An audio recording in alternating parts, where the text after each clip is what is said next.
I've now reviewed most of the US airlines for what it's like to fly during COVID. Sometimes I've been quite positive.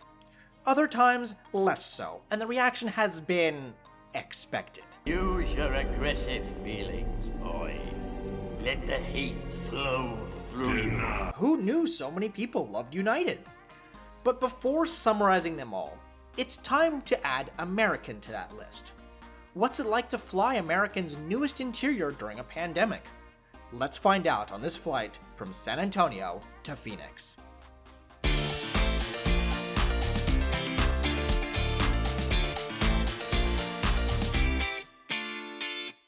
Sick of the Chicago cold, I thought I'd escape to the warm weather of Texas and Arizona for a few days. Smart. However, of course I picked the 1 week where Texas was hit with an ice storm and everything went to hell. While some tried to flee the state, I was actively trying to get there. Not a great plan. Quite literally a day late and $100 short, and I finally arrived in San Antonio. Comparatively warm, tasty food, but no drinkable water.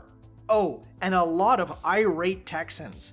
You remember what happened the last time San Antonio was angry? Hello. My name is San Antonio. You killed my Power. Prepare to die. Anyway, I've made it clear in the past that I'm switching my flying away from American, currently my most flown airline, due to their new seating called Project Oasis. Here, unfortunately, I literally had no choice, which I'll get to in my next video.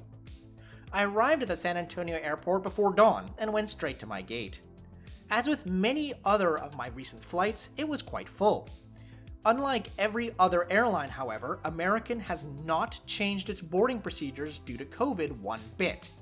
Instead of boarding from the back to the front to facilitate social distancing, there's the same old 9 groups like before the pandemic, starting with concierge key all the way down to those naughty basic economy ticket holders. I boarded with group 5, as I always have at least one American Airlines credit card, though it's hard to keep track of which one. At least they asked us to space out a bit. I've criticized other airlines for inefficient COVID boarding procedures, but this was seriously the slowest I've ever had. I've sped up the footage here, but it's still incredibly slow. I've talked about American's new interiors called Project Oasis before. They are objectively the worst seats of any major US airline, other than the true low-cost carriers, and even that's debatable. I won't go into great detail here yet again, but my reaction when boarding was exactly what you would expect.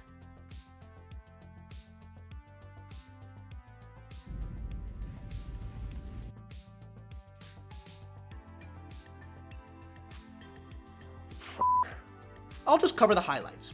Positives: large overhead bins, USB, and full power at every seat. Cons: no in-seat entertainment, 30 inches of legroom, and the slimline seat is uncomfortable and doesn't really recline. We pushed back and the pre-recorded voice narrated the safety briefing while the flight attendants gave a mute demonstration. Resistance is futile. Your life, as it has been, is over. From this time forward, you will service us. Such a different experience to airlines that allow flight attendants to exhibit their personality. I need to talk about something here, something rather uncomfortable. American has furloughed thousands of flight attendants. The issue is that the average age of American's flight attendants after these furloughs was, according to Gary Left's calculations, 56. This is a problem for American, and no, I'm not being ageist here just looking for some cute eye candy. American was trying to cut costs, but due to their union, they furloughed the younger, less expensive ones. Not only is this more inefficient in cutting costs, but there is now no pipeline of future experienced cabin crews when the older generation ultimately does retire. There's no easy answer here, and there's no good outcome. But mark my words, the decision to furlough nearly every flight attendant under the age of 40 will have dramatic and long-lasting effects on the airline. Southwest and Delta, who didn't engage in this practice, will just be so much better positioned from a customer service perspective moving forward.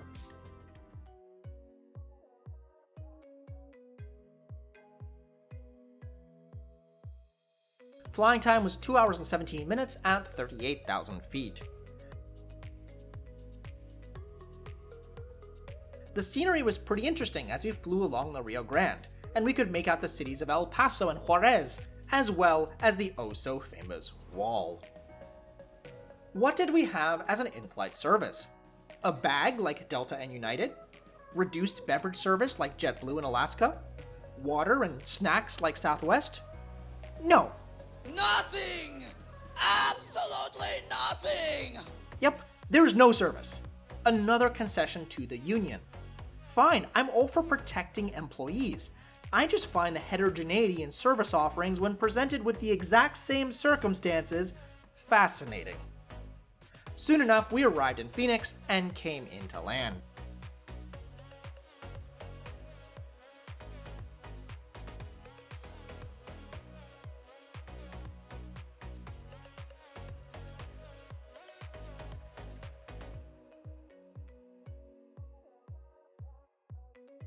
Deplaning wasn't that bad all things considered, and they asked that we deplane by row.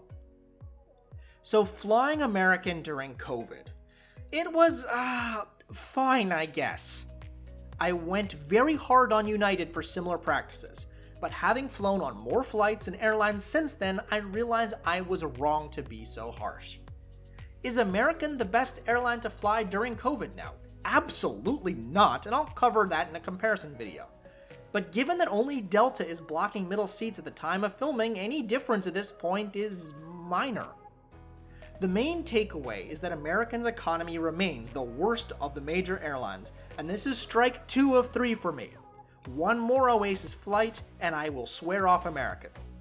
Then, why did I subject myself to this trip, you may ask? Well, I had a connecting flight on a carrier that interlines with American, and we'll be covering that in the next video. Thanks for watching. If you like this video, click that button and please subscribe for many more flight reviews to come. I'll see you on the next one.